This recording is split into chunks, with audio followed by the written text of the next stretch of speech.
Buenas tardes, amigos. Espero que todos estén muy bien, resistiendo de la mejor manera posible esta pandemia y sus consecuencias. Espero que todos estén siguiendo las recomendaciones, ya saben, lavarse las manos, distancia social y utilizar mascarilla siempre que salgan. Muchas gracias por estar esta tarde con nosotros. Bienvenidos, gracias por conectarse.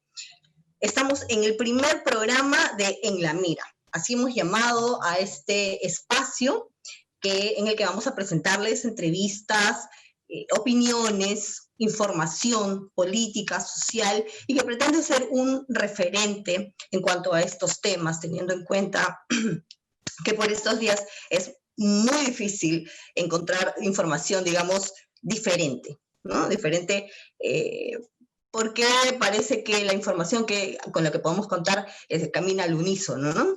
Entonces, bueno, les doy la bienvenida nuevamente, doy por inaugurado este espacio que se va a presentar todos los jueves a las 6:30 de la tarde.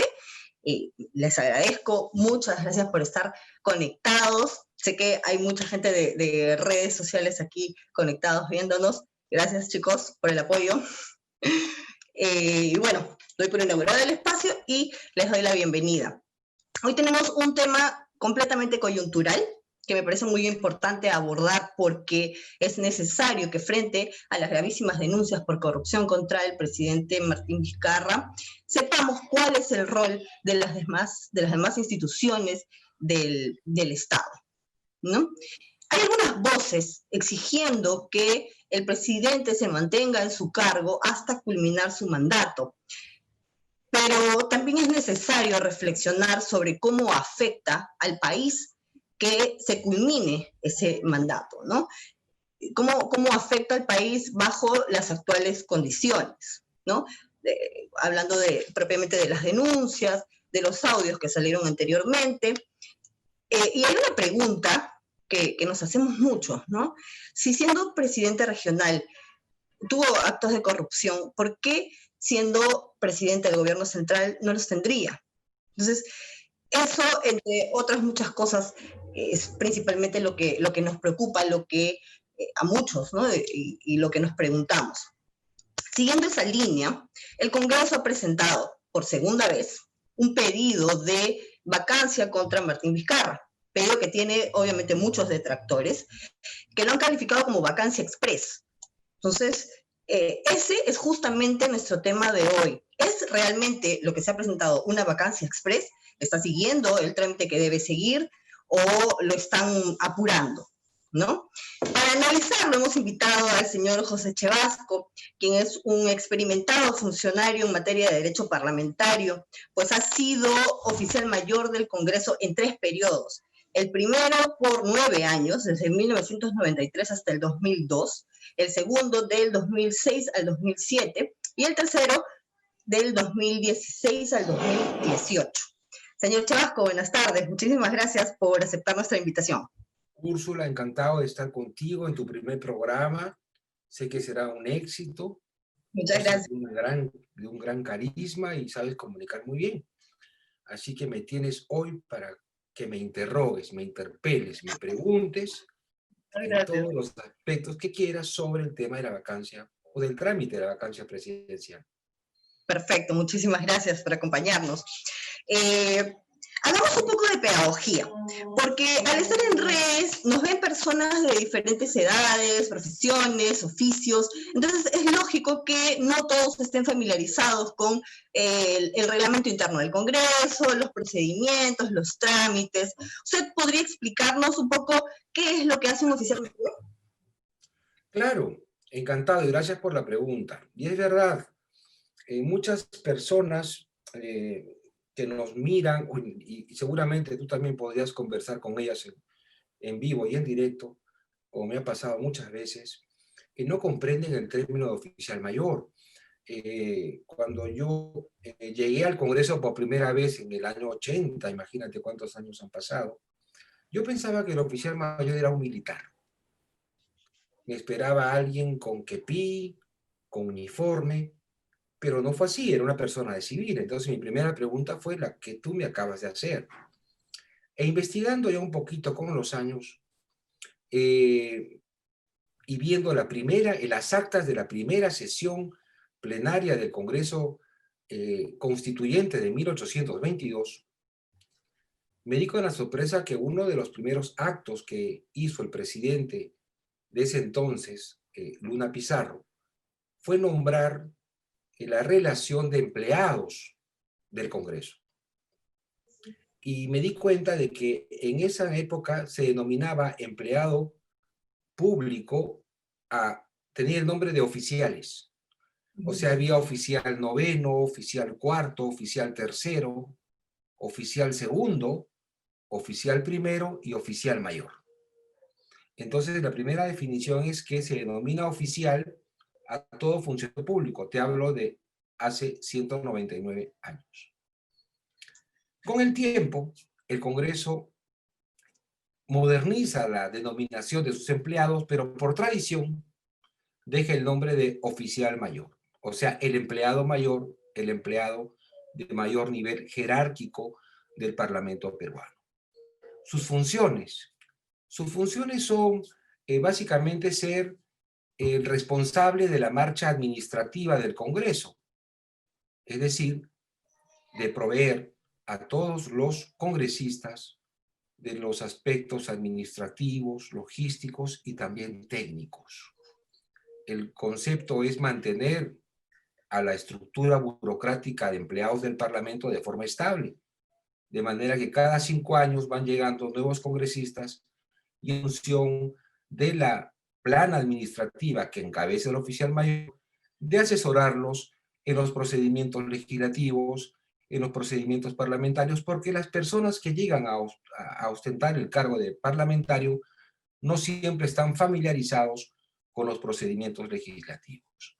Es más o menos el pequeño trabajo que tiene un oficial mayor. En realidad, bastante complicado, ¿no? Porque es trámites, estamos hablando de un montón de cuestiones, porque el Congreso tiene muchas facultades, el Congreso en realidad es un ente, no sé si es tan o más importante incluso que la presidencia, ¿no? Es un poder del Estado. Son instituciones diferentes. Básicamente el Congreso es la meca, digamos, de la política, ¿no? En ellas se ejecutan, se elaboran leyes, se realiza control político, se realiza el control del gasto público y sobre todo los parlamentarios representan a sus votantes. Y es bien complicado que los parlamentarios puedan, digamos, administrar las demandas de todos los votantes. Por eso que en el planeta no existe un Congreso amado, no hay Congreso que goce de una gran simpatía por parte del electorado. Lo mismo pasa en nuestro país. La nota que siempre recibe el Congreso de la población en cuanto a la confianza o al nivel de representación está siempre por debajo del 20%, 15%. O sea, básicamente la población siempre está molesta con sus congresistas, nunca está contento con ellos y es una, digamos, es un reto permanente del Congreso en poder satisfacer las demandas de la ciudadanía, ¿no?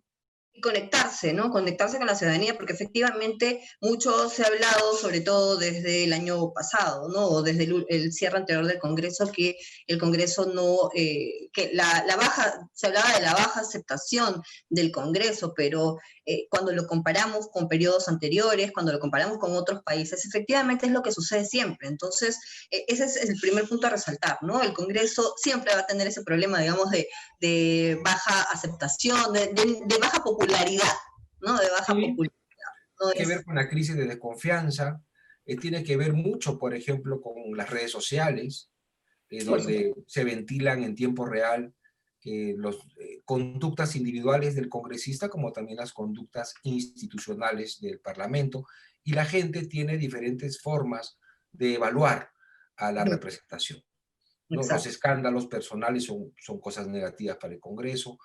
En otros aspectos también, la agenda del Congreso a veces no es la misma agenda de la población. Hay 2 tipos de agendas. Entonces es difícil realmente mantener una popularidad. Así que, bueno, es parte del perfil de nuestros ciudadanos y lo que les toca pasar a nuestros parlamentarios, ¿no? Ok, entonces, habiendo establecido ya cuál es la función, cuál es su función, entonces tenemos, o cuál era su función siendo oficial mayor, tenemos que, por sus conocimientos, por su experiencia, que es de tantos años, podemos decir que usted es una de las voces más autorizadas para Gracias.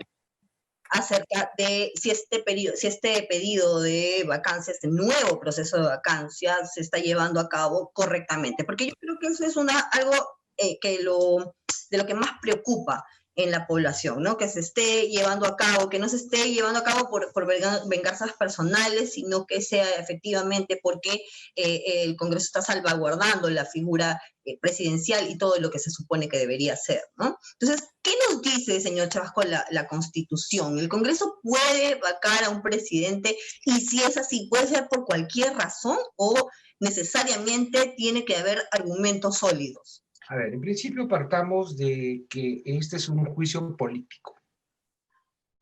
La propia Constitución establece las razones por las cuales puede vacar un presidente de gobierno, un presidente, en este caso de nuestra república, ¿no? Una de las razones, es el tema de la incapacidad moral, ¿no?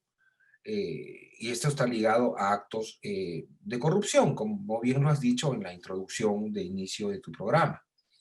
Ahora, la interpretación de la incapacidad moral es muy amplia, porque la moral son aspectos de carácter subjetivo, ¿no?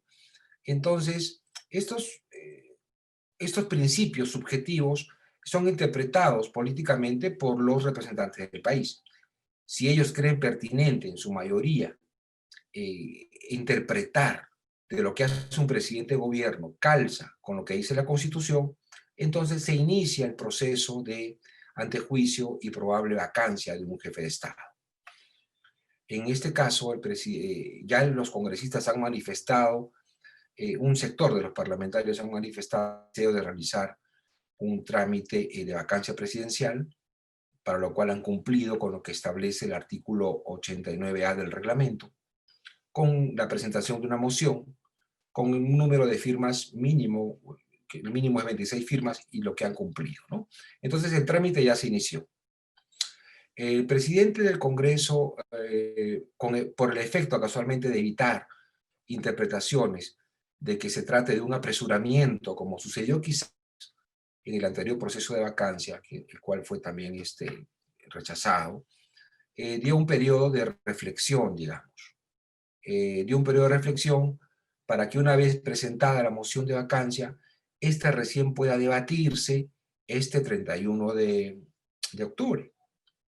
O sea, el sábado 31, entre Halloween y el Día de la Canción Criolla, se estará debatiendo, ¿no?, esta moción de vacancia, y de conseguir los 52 votos mínimos, esta continuaría, ¿no? O sea, lo que tenemos que hacer, o lo que tiene que hacer el Parlamento primero, es debatirla y votar si se admite o no la moción de vacancia para continuar con el debate.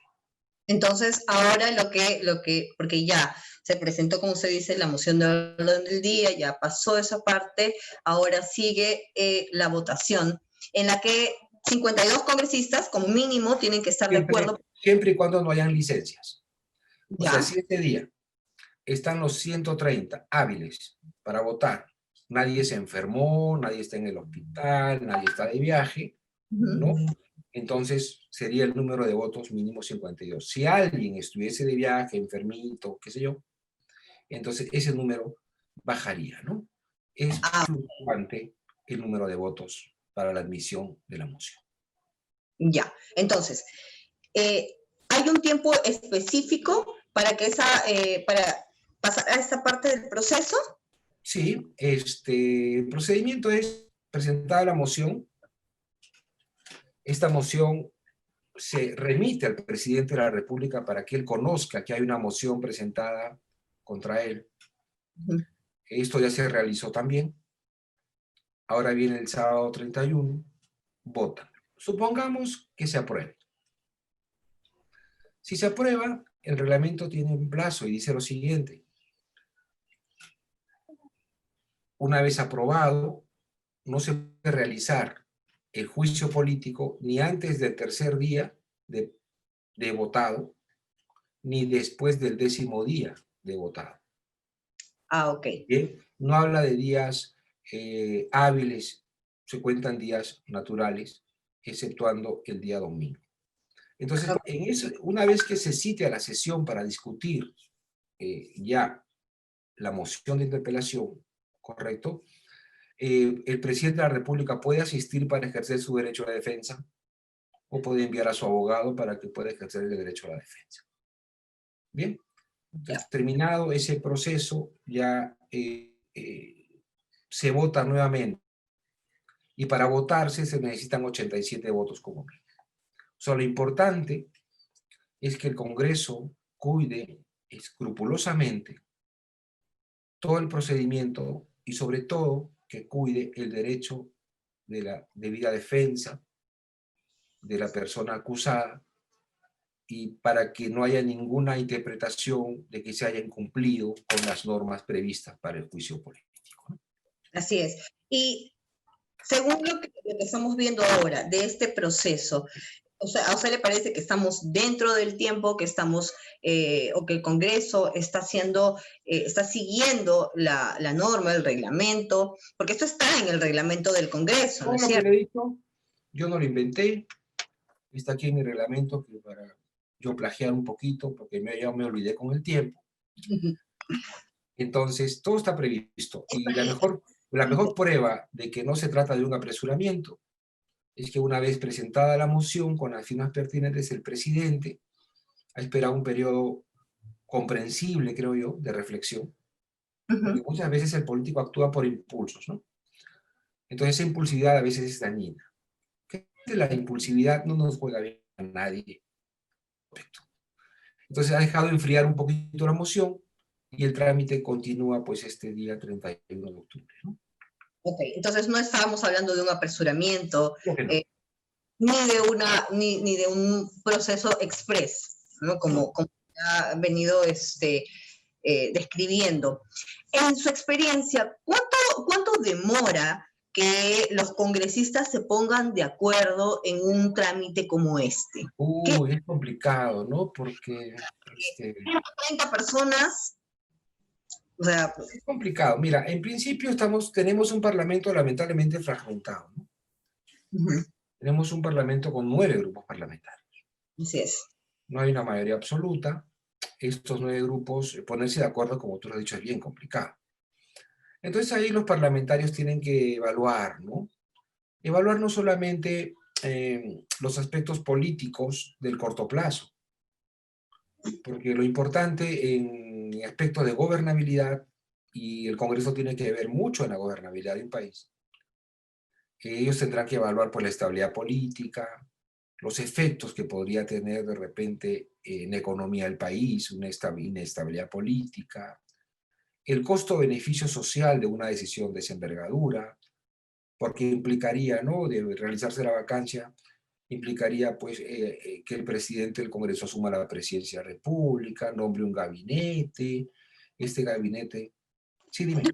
Discúlpeme que lo interrumpa, esto ya sucedió antes y lo más curioso es que que sucedió en un periodo más o menos parecido al que tenemos ahora, porque cuando se pronunció la vacancia del presidente Fujimori, asumió en ese momento Valentín Paniagua, Sí. y él a los meses él convocó a elecciones y a los meses se dieron las elecciones. Entonces, no es tampoco que sea un proceso súper difícil que ahorita justo tenemos las elecciones en abril y eso podría desestabilizarlo todo porque ya tenemos experiencia previa, ¿no es cierto? Claro, pero el procedimiento en realidad no es complicado.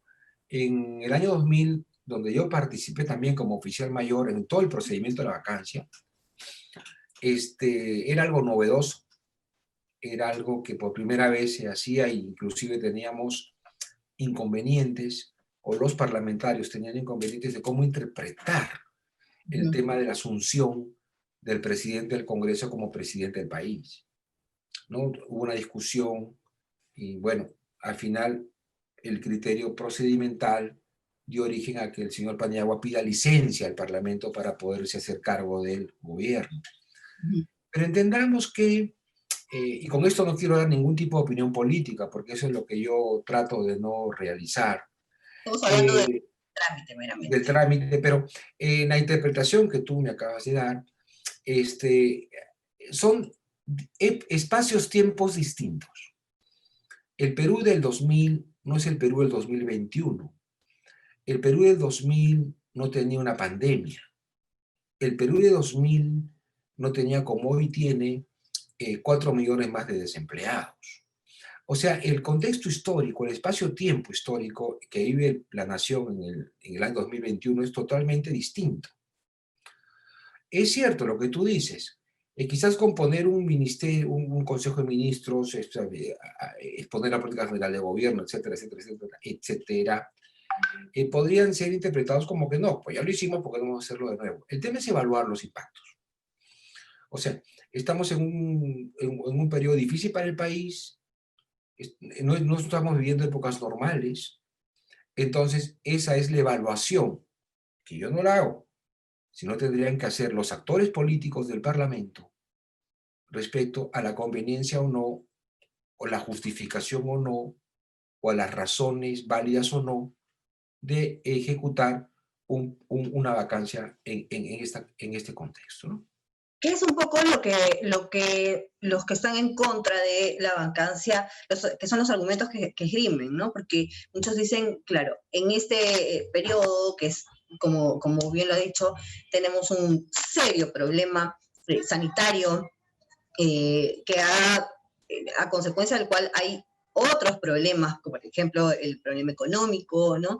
Hay una serie de asuntos que en este caso confluyen o podrían confluir para que esa vacancia, por ejemplo, en la primera vez que la presentaron no haya sido exitosa, ¿no?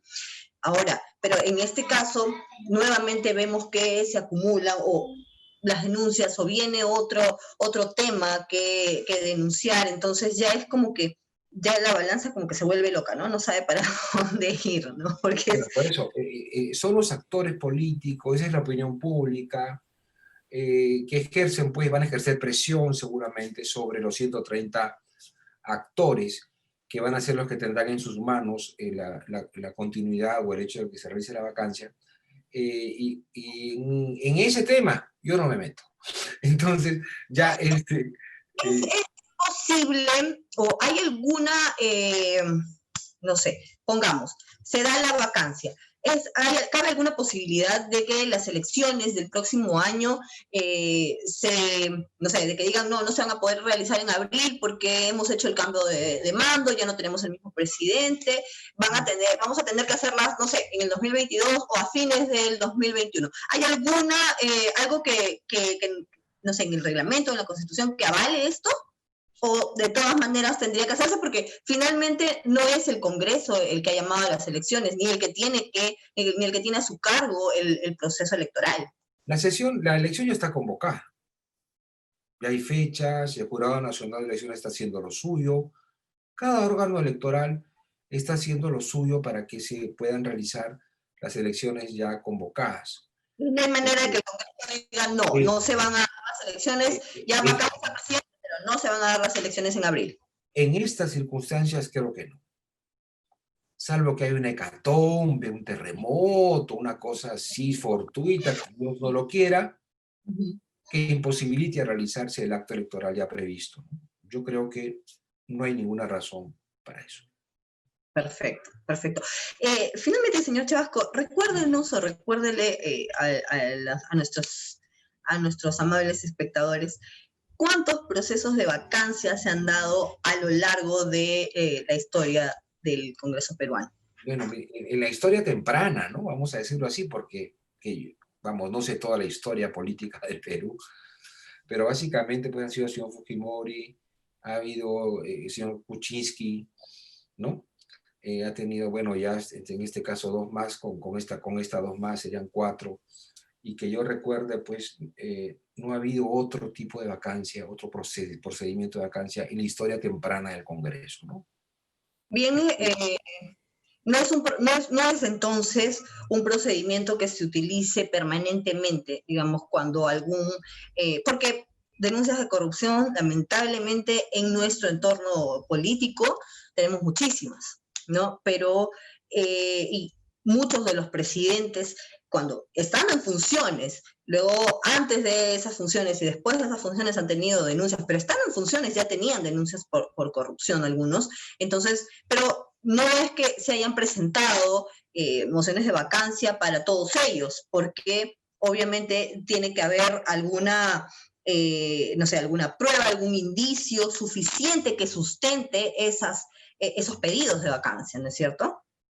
Lo que pasa este, es que no estamos acostumbrados al control político. Lo mismo pasa con las interpelaciones, ¿no? Yo a manera de broma al principio te dije, me vas a interpelar, me vas a preguntar. Porque cuando se presentan, las interpelaciones es lo mismo, ¿no? Sacan, interpelan, no deben interpelar. Es parte de nuestra joven democracia. Yo siempre digo que nuestra democracia sigue siendo joven. Tenemos recién, pues, nuestra república es de 1820. Si nos vamos a Europa, donde hay democracias más consolidadas, donde son sistemas parlamentarios, donde el jefe de gobierno, en una monarquía, por ejemplo, parlamentaria, el jefe de gobierno sale del propio parlamento, el jefe de gobierno para metido en el Congreso. Uh-huh. Entonces, Sí. todo el tiempo para conversando con la oposición, con respaldo de su mayoría, y en nuestro Congreso eso se ve como una mala palabra. Por ejemplo, no existen recesos ya en el Congreso del Perú. La gente interpreta el receso como que el parlamentario están de vacaciones. Pero el concepto de receso, ¿cuál es? Como en la legislatura, los ministros y el Poder Ejecutivo para siendo controlado, para siendo interpelado, no tiene tiempo de dedicarse a las acciones de gobierno. Por eso que el receso nace para poder dejar al gobierno trabajar. El Congreso se reduce a una comisión permanente para ejercer actos de control. Vuelve la legislatura, se reactivan los mecanismos de control en el Parlamento. Van los ministros a las comisiones, van al pleno, etcétera, etcétera. Vuelve nuevamente el receso para que el gobierno pueda trabajar. Entonces, hoy, por ejemplo, por la percepción de la opinión pública, ya esos recesos no existen. Entonces, ¿a qué hora trabajan los del gobierno? Si todo el día paran metidos en el Congreso, sea verano, sea invierno. Entonces, el Congreso tiene que comunicar mejor sus instituciones. El hecho de que el Parlamento realice las funciones que con la Constitución le manda, de controlar, fiscalizar, hacer el control político, es parte del trabajo que tiene el empleado que se llama congresista y ante la cual la ciudadanía no tiene que verlo como un acto de deshonra o una falta de respeto. No, no, no, no. Los poderes existen para eso. Y lo que tiene que hacer el Parlamento, creo yo, es comunicar mejor sus cosas. Exacto. Es una cuestión de comunicación, porque efectivamente, como lo ha explicado muy bien, uno de los trabajos del Congreso de las funciones del Congreso es fiscalizar. Es fiscalizar. Entonces, es preguntar, es llamar al ministro, llamar y decirle, ¿no? Oye, ¿por qué has hecho esto? ¿Por qué no has comprado las tablets? Y si compraste las tablets, ¿por qué compraste esas a tan alto precio que finalmente no sirvieron de nada? ¿Por qué han ofrecido que llegarían en tal fecha y nunca llegaron, etcétera, ¿no? Entonces, porque no podemos perder de vista que los ministerios, en general, el gobierno central trabajan con los impuestos de nosotros los ciudadanos, y ese dinero que son millones tiene que ser bien aprovechado justamente para que en beneficio de la ciudadanía, ¿no? Entonces, esa labor de fiscalización es sumamente importante y es la peor entendida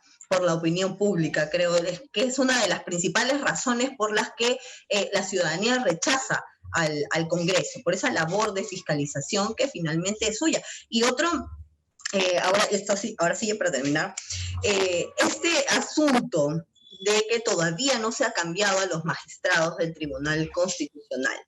Confírmenos usted, ¿es una prerrogativa del Congreso Sí.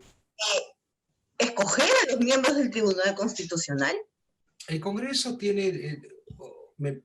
ha establecido en la ley orgánica de elección de magistrados, existen dos maneras de elegir a un magistrado: o por concurso público o por invitación. El problema del concurso público, según lo que he oído de los congresistas, es que muchos buenos candidatos no quieren presentarse al concurso porque temen ser baloteados, temen ser rechazados, y al ser rechazados va contra su honor, va contra toda la trayectoria que han tenido, y eso pues en la mancha en el currículum de haber sido rechazado por un parlamento pues es ya imborrable. Entonces, para evitar eso, tienen la otra posibilidad, que es la invitación. Los políticos se ponen de acuerdo e invitan a determinadas personas. Ahora, en una oportunidad recordarás que se hablaba pues de la, ¿cómo se llama? La componenda, que salió un audio de la Junta de Portavoces, la repartija. Es un término muy feo, pero que en realidad la política es el arte de la conversación y a llegar a los acuerdos. No se llama Parlamento. Por eso es así. No, la política no se aprende, no es una matemática, no es una lógica, no es agarrar el libro Baldor y aprendérselo de memoria.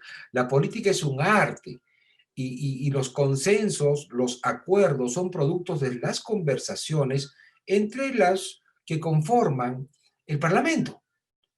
Entonces, muchos sectores quieren eh, hacer, hacer creer a la opinión pública de que los mecanismos para ponerse de acuerdo entre los grupos son algo tan natural como que en una casa el padre y la madre de familia se ponen de acuerdo para poder llegar a algo que beneficie a sus hijos. O sea, los mismos, la gobernabilidad, la política se aplica en la casa. Lo que pasa es que muchos quieren hacer notar de que la política es de exclusividad de un parlamento o de los políticos en un partido, y eso no es así. Entonces, los políticos, los grupos parlamentarios tienen que ponerse de acuerdo. Eso no se llama repartija en ninguna parte del planeta civilizado. O sea, esos son los intereses que llegan a un punto en común entre los grupos, y los grupos que están sentaditos en el Congreso han recibido el voto de la población. Lo importante es que el Parlamento sepa explicar cuáles son los procedimientos que existen para ponerse de acuerdo y en el nombramiento, en este caso, de los funcionarios del Tribunal Constitucional. Entonces, decir a la gente, si hacemos un concurso, se van a presentar pues miles de personas probablemente. Y eso consume recursos, además de tiempo. Tiempo, recursos, de repente los mejores no se presentan porque dicen, pucha, ahora hay personas que tienen currículos pues de 90 centímetros de alto, pero en la práctica pues no han administrado jamás una bodega, ¿no? Entonces, son criterios que se toman en cuenta al momento de tomar decisiones. Así es. Y lo que hace la Junta de Portavoces al aplicar la ley, que como repito, tiene dos caminos: o haces concurso o haces invitación, están dentro de la normatividad, y la cuestión política es lo que va a regir mientras ellos se pongan de acuerdo. O sea, si ellos se ponen de acuerdo, llegan a un clima de estabilidad, bien por el Congreso y bien por el país, porque nos están dotando de nuevos funcionarios que hace tiempo ya debieron ser ya reemplazados, ¿no? Entonces, en la política es un arte. Que alguien quiera vendernos el político perfecto, el político que no transpira, el político que no suda, el político que no va al baño, el político que no se puede rascar una barriga. No, eso no existe. Ese es el modelo que nos quieren vender. Un político robot. Y eso no existe. Los políticos son tan personas como tú y como yo. Y son tan imperfectos como cualquier ser humano, porque finalmente Así es. Entonces, Exactamente. Entonces, lo que tiene que hacer el Congreso, repito, y esto ya para terminar, porque sé que tu tiempo es escaso y los televidentes también seguramente ahorita estarán tomando su lonchecito, qué sé yo, es que el político o el Congreso tiene que mejorar su política de comunicación. De acuerdo, totalmente de acuerdo. Perfecto. Y importante también que podamos tener estos espacios en los que o personas como usted que conocen tan de cerca el trabajo del Congreso, en la institución del Congreso en sí, pueda explicarlo de esta manera, para que las personas que no lo conocen o que pueden simplemente escuchar determinadas opiniones, no siempre imparciales, a veces muy sesgadas, para que puedan conocer un poco más, para que puedan saber realmente qué cosa es lo que le corresponde a cada uno, si realmente estas personas que hemos escogido para representarnos están velando por nuestros intereses o no. Muchísimas gracias. Hay que saber elegir. Exacto. Eso sí, definitivamente. Y ahora en abril vamos a ver realmente de qué estamos hechos en ese aspecto. Muchísimas gracias, señor Chabasco, por la invitación. Éxitos en tu programa, que tenga miles de años de vida tu programa. Muchas gracias, muy amable. Hasta luego. Hasta luego. Amigos, creo que ha quedado bastante claro. Hemos tenido la amable intervención del señor Chabasco, que nos ha ayudado no solamente a dilucidar qué es lo que está ocurriendo en este proceso, sino también cuáles son las funciones del Congreso, funciones que han sido tan manoseadas, que vienen siendo que tienen tan poca popularidad entre la gente, pero que finalmente han sido creadas justamente para defender la institucionalidad del país, para defender la democracia de nuestro país.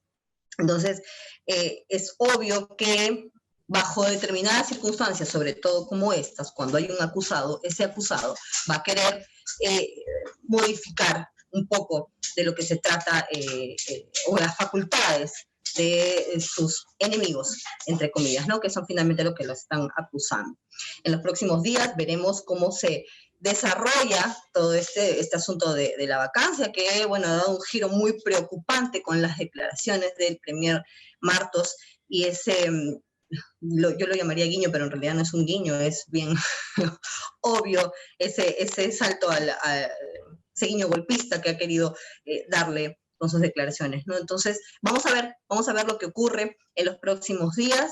Esperemos que todos actúen de acuerdo a lo que más convenga al país. Les agradezco mucho por haber estado conectados esta tarde, ahora ya noche, con nosotros, y los espero la próxima semana, ya saben, jueves 6:30 de la tarde. Sigan cuidándose. Chao.